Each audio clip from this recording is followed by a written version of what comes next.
Today is November 21st, so please understand there's a lot of off-season still to happen, and today is just part of that off-season. Topics for today, obviously I want to touch on signing of Lance Lynn and Kyle Gibson. I want to touch a little bit on the roster turnover to date, and also touch on the coaching staff. So to start, obviously we're excited to get both Lance and Kyle signed. Both of those guys had high interest in wanting to be Cardinals, which is always a good sign. Lance has been a part of St. Louis' success in the past.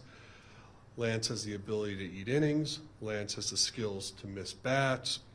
Lance is a leader in the clubhouse, and I think our entire team will benefit from that. Kyle also expressed a lot of interest in being with the Cardinals.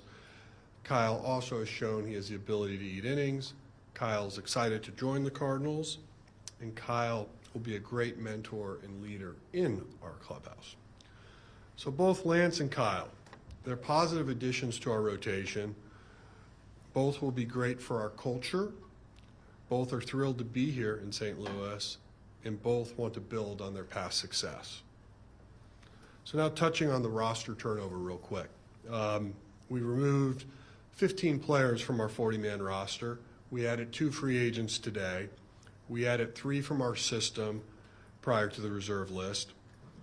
4 of the players that we removed remain in our system: Leahy, Thomas, Naughton, and then we re-signed Wilkie Rodriguez. There's been a lot of churn, but that means we do not want to be complacent, and so more moves to come. Coaching staff. Dan Descalzo added as our bench coach. First off, we were excited to get him. He was somebody that we've always had a lot of interest in. When he left our organization, knew that he wanted to get back into coaching, and eventually when Arizona season ended, we finally reached out to them. That was really the delay. I always felt like when our organization was playing in the postseason, I always hated when people were asking for permission, so I always try to wait until teams are done. He's bright, high energy, and knows what winning looks like.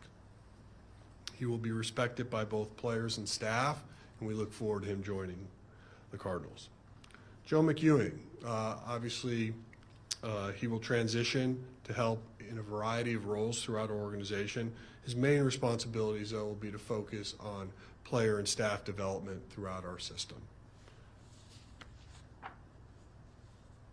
He's looking forward to this. He wants to learn, wants to grow, and is excited about the change.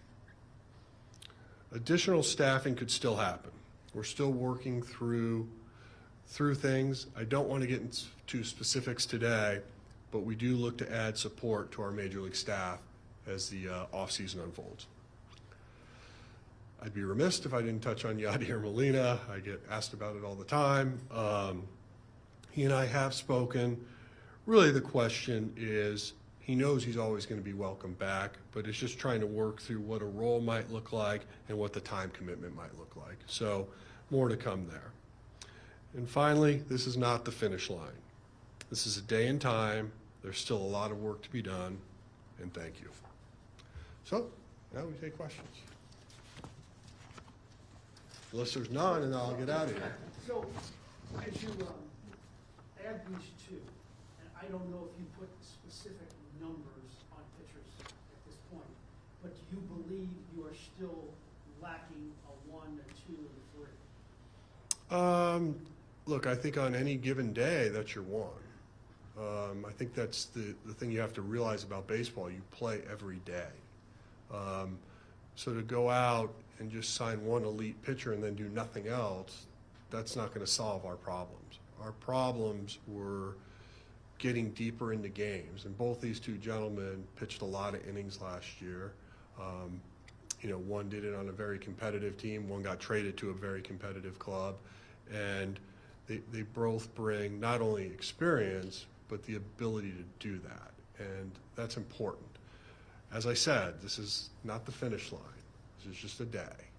I'm not going to predict what's going to happen over the next month or 2 months, but we know our work isn't finished. Mo, with the innings that they provide and just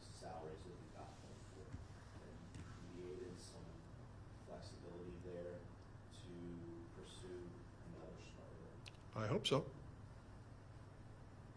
That was the plan. That reduce stress deals and test the GM meetings. Yeah. Mhm. Is there a cue point, like a number that's too high if somebody's out there? That was always the Gershwin, the cue point. Is there Well, I don't. some math that you guys won't cross? I mean, look, we still have to be responsible, and I feel like this is always sort of a silly question. Don't be offended, but you know, just because there's a number that we may or may not go over, but there's also is the player's desire to be here. This is a two-way street. It's not just us throwing money at something and hopefully we can resolve it. It's got to be mutual. It has to be someone that feels it's a fit here. I mean, that's why we identified these two players today, because they truly wanted to be a part of the Cardinal organization. There are other players we talked to that were, you know, just looking at what the financial proxy might look like. So I think to try to boil it down into your statement is it's just not fair, because that's just not how it really works. And so as the off season continues, some more negotiations and more talks will happen, but we'll see where we end up. But we think today is a very good first step, because the biggest thing we needed last year was definitely some innings and depth in that rotation. But you won't shy away from big ticket items. Well, go back to Derek's point. The reason we structured the deals we have was to give us some flexibility to keep moving on. Well, is there anything, obviously the age is a big part of it, but as far as the term of these contracts, we know the RSN situation, but that has a bit of an unknown on the horizon. Don't know what ticket sales are gonna be like for this coming year, all that. Is the term of these contracts reflective of anything? Not- other than their age? Not really. You know, we were happy we were able to achieve club options on both, so we could just see how this year goes, and obviously that gives you a little insurance for 2025 as well. Before the season ended, you said you saw a need to add 3 starters from outside for the rotation next year. Is that still where you stand, or do you think that based off of getting these guys locked up, you guys could focus on a bigger signing, a trade? Could you add A fourth, did you say? you had 4 new pitchers for the rotation this season, or are you still thinking in terms of 3? No, I'm still probably thinking more in terms of 3 based on how things are looking. But I think the offseason is very fluid. Things change. You know, we haven't really taken a huge deep dive yet into the trade market. So, you know, we'll allow that the next couple weeks for that to percolate and see where that goes. But, you know, still looking to add to this organization. So, Guys you have locked up, is a $200 million contract for a starter possible for the right guy? You know, I think, like, again, that's a silly statement for me to weigh in on, because what if the player just doesn't want to be here? And, you know, I guess so, in this case, if he would, is that? well, I think it depends on terms, like how it's structured. You know, obviously, when you look at the future of our system right now, we don't have a lot of long-term commitments on the pitching side, but that's been very strategic in a lot of ways, because, you know, injuries happen and things happen, but, you know, we're certainly going to remain open-minded as the offseason goes. at this point, in terms of filling out the rotation, does it work like this, that your first priority would be to go the free agent route? But if that's not gonna work, and you don't find somebody who wants to come here, the next one would be a trade. Yeah, I don't think I want to get into like what my off-season strategy might look like, or how to think about leveraging that. But, you know, like I said, today's one day. There's more off-season to head. Well, there's obviously another big name pitcher coming over from Japan that hosted yesterday bidding open today. He's not alone in that class. Could you speak to kind of where you think you are as an organization after the past, say, 12 months, after having an agent or a scout there, knowing the situation you kind of broadened your presence there, the work over the last 6 Yeah, I think our breadth over in Asia has increased, but I think we've had a strong understanding of what those markets look like. Obviously, you know, traditionally, I think a lot of players like to end up on the coast when they come over, but, you know, we'll allow time to determine that. Do you think that by investing your time or having somebody there, you can change that? Because you can't change your geography, but can you change I think you can help influence, but I don't know if you can change it dramatically. How about Lance specifically? What do you see? Body of work versus what he did last year? Well, obviously, we think this ballpark will play better for him.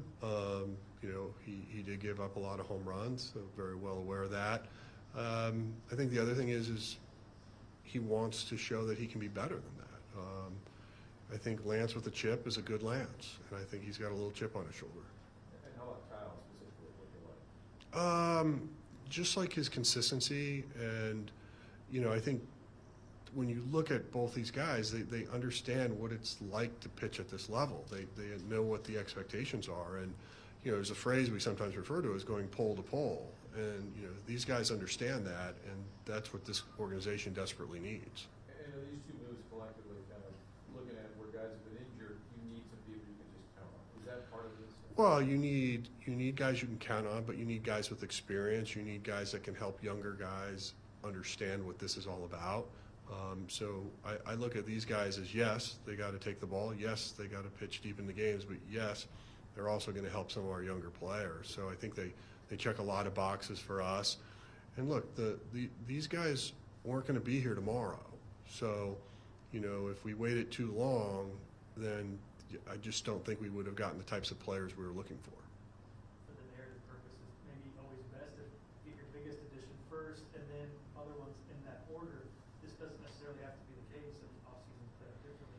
Was there a sense of, if guys who wanted to be here, they got interested locked in, so it could kind of free things up to focus on conversations that may take longer due to? Yeah, maybe the other, yes, to answer your question, but the other way, the way we were approaching it is we knew we need innings. And if we were just to go out and sign one good pitcher that was exciting, then where do we go to backfill? And some of the timing of this necessarily wouldn't go with us being patient. So to get two guys that, you know, almost collectively had an aggregate of 200 innings last year pitched, had we not acted on this week, they're probably not here tomorrow. Whereas some of the upper end pitchers are still out in the market. You guys have had success with veteran starters here, usually after the trade deadline in recent seasons. Do you sense that there's some of that that can help these guys kind of bounce back as well? I certainly hope so. Look, I think both these guys can help clubs, right? So you use the word bounce back, I wouldn't. I mean, I think these guys do want to show why they are where they are. And first off, I think, you know, Kyle, pretty good pitcher last year. I mean, 195 innings in a league that's hard to do. So I really feel like, you know, speaking with Ollie, Dusty, they do think they can help both these guys get to a you know, further along with their career. But, you know, these guys know what they're doing, and they have a plan for what their strategy is. And I think that's what's important, right? We could have maybe gone and traded for someone that's, you know, 2 or 3 years of control, meaning, you know, 2 years of experience in the big leagues. But, you know, we needed guys that could come in, have a presence, know what it's like. I mean, for all of you that spent time in our clubhouse, I mean, you witnessed it, and I think they're both the kind of guys that are going to help our clubhouse. What did you make of what Lance did between the time he left here till now? Not real competitive last season, but before that, he was one of the top 25 pitchers in baseball. Yeah, really good. And, you know, kind of obviously must-have deception, obviously high IQ to pitch, because, you know, it's not with a lot of trick pitches. Throws a lot of fastballs, knows where to spot it and how to use it, and that's impressive. Where's Kyle Gibson fit in the spectrum of almost Cardinals multiple times? Go back to the draft, right? Out of Mizzou, so I mean, he's a guy you've had lots of talks with. many times, yes. Few trades, right? Mm-hmm. So you said like 2 or 3 times this is not the finish line. Do you anticipate at least 2 more starting pitchers? Well, as I said, it's not the finish line, Frank. I'm not going to anticipate anything. There's lots of things that can happen between now and spring training, lots of things that could happen between now and opening day, lots of things that could happen between now and the trading deadline. Do you think position-wise you're pretty set, like this offseason is almost all about pitching? Or are there other things potentially in play? I definitely think our energy upstairs has been, like I said at the beginning, pitching, pitching, pitching. The two areas of your roster where you usually maintain depth is pitching and catching. You made decisions with non-tenders that cost you some depth. Can you explain some of those two decisions with Hudson and particularly with Kisner, because you had a little bit more flexibility there with Herrera's option? Right. Starting with that move, I just felt like there just wasn't much left for Herrera to prove at AAA. I mean, he checked a lot of boxes in 2023 when you think about what we asked him to do, both offensively and defensively. And I think that it can become pretty crushing if you never get an opportunity. And, you know, I think we were on that precipice of maybe losing him if we just didn't give him a path. And then I really would also say, like, Paez, the catcher, has a really good defensive catcher, so we felt like we had protection there. So, yes, we took away from the depth, but we thought we had depth. So I think your argument on the pitching side makes a lot of sense because here we are looking for it, yet we gave up guys we had control over that we could have used. But candidly, my point of the roster churn was just that. I think we have to try to find ways to get better. And even though these might seem like small or insignificant moves, I think we can add more depth that we feel like we can trust more and create more opportunity for. How difficult was the Dakota Hudson decision? I mean, it's tough, but reality is you know, a 1-to-1 strikeout to walk rate it's just really hard to have success at this level. Well, when Frank asked about like the position of a rotation 1, 2, 3, I get that the guy you're counting on that day needs to be that. Do you think there's real value in having a clear ace to a rotation? Do you think there's value in having a guy you know is? I don't know. I've been part of teams that have had declared aces that have won, and I've been a part of teams that didn't and still won. I think you got to always remind yourself it's 162. Well, I was going to elaborate on it. Is it more important to have a game one start? Like in the sense of this is the guy you go to start the play on. Well, I know where you're going with it, but that's why I said you got to play 162 first. Okay. It's great to plan for October, but it doesn't do you a lot of good if you don't get there. Sure. But the notion of having a pitcher like that. Right. Well, someone may emerge, someone may be signed, someone may be traded for. Again, day one. Yeah. Which of the people that are not like in your rotation right now, of the young players, do you believe has a chance to be special right now in the organization? Well, we like a lot of our young players. I think that the difference between this offseason and what we did last year was we gave a lot of the younger players that opportunity. Versus this year, we want to go in with a little bit more certainty and have that veteran presence. Obviously, we still want camp to have some competitive side to it. You know, you look at somebody like Zach Thompson, he pitched well. But, you know, he still has to establish himself. Whereas what we did today with like a Lance Lynn and a Kyle Gibson is we brought two guys in that know how to do it, what to do, and why they're doing it. And so I think just the approach of last year versus this year is just different. Again, young players may emerge. They may surprise us. Obviously, somebody like a Graceffo may end up coming into camp, open up eyes, or might be someone that ends up in our bullpen. But what we don't want to end up doing is saying we were counting on X, Y, and Z, and then we're ended up being disappointed.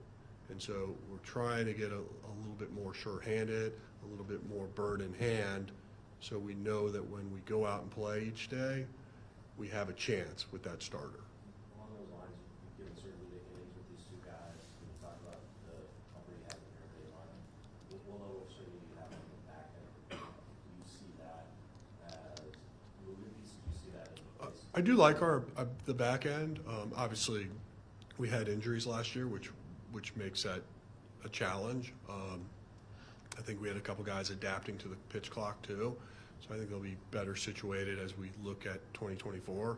But I wouldn't be surprised if we do a few things in the bullpen between now and spring training. So certainly if we can add something to that, we think that would be smart.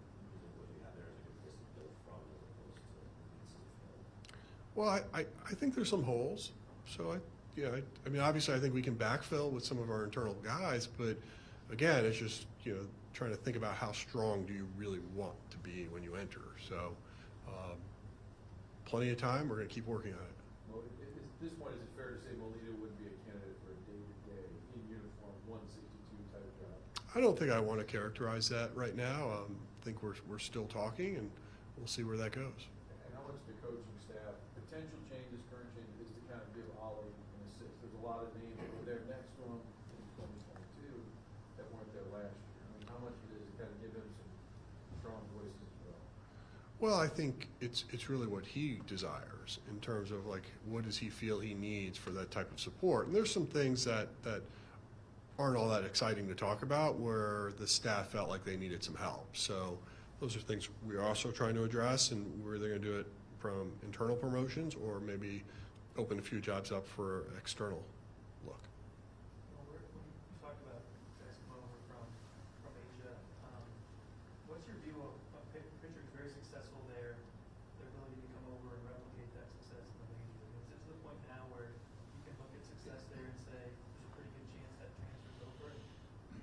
To piggyback on that, what's the competition like now for a star player making that jump compared to maybe what it was not that long ago, in terms of other teams believing in that? Yeah, I think from like the analytical world, I think most teams now have more confidence in understanding what performance looks like there to how it translates into performance here. So that's gives, I think, everybody a little stronger or more confidence in decision making. So there's that, and I also think there's been enough players that have come back and forth where domestic players here have gone over there and you can watch how they perform versus players coming over from Japan or Korea here where we feel like there's enough sample size where you can have that confidence. Secondly, I think when you look at even the WBC and those types of tournaments, how they compete, those teams compete on the national level or the world stage, and I think that gives you a little bit of an idea of how that will look as well. So, and needless to say, there's been some players that have come from Japan that have had, massive success here, and so that gives you confidence that they can play at the highest level and be part of the highest level. Well, are there deals that look beyond baseball and go to brand building? Like that aren't just a pure baseball cost decision and you factor in to the growth of what the business model of the team could do as far as opening up new markets or It's certainly something that, we could think about or think through, and obviously you even just look at somebody like Newbar's success or maybe popularity in Japan. Is there something that we could be leveraging for that? So our business side is certainly looking at those things. so it's seen as an investment, not just a baseball decision. Mm-hmm. Well, you've been here for a lot of winning. Last year, obviously, was stunning. How is this offseason? Stunning. Is that startling? Disappointing. Stunningly at this point. But you're the face, at this point, of the turnaround or fixing. How much pressure do you feel trying to get it right after what did happen? Oh, I certainly feel pressure. It's good pressure. Not sleeping well at night, but we'll someday get our head down that pillow. But no, look, it's I get it. It's the city cares, and I think I hope it's just not viewed put strictly on like splashes versus like let the games be played. But I do believe in this team. I said that last year, so I guess my credibility's low. But I do think our everyday club is good. Now we have to just make sure we complement it with the right pitching. To touch on that, everyday club is good. Is there resistance, and I can understand if so, to not lean toward trades to keep that offensive kind of momentum that you guys have found intact? Well, I didn't say we weren't leaning towards trades. I just said we haven't explored much of the trade market. Was there momentum to not lean toward trades to keep that intact? Not necessarily. I mean, again, I always feel those are silly questions. Like, would you trade X for Y? What if Y is awesome? And you would, right? You just never know what that market may unfold. Understood. I guess there are seasons where you could say we're looking more at trades than free agents.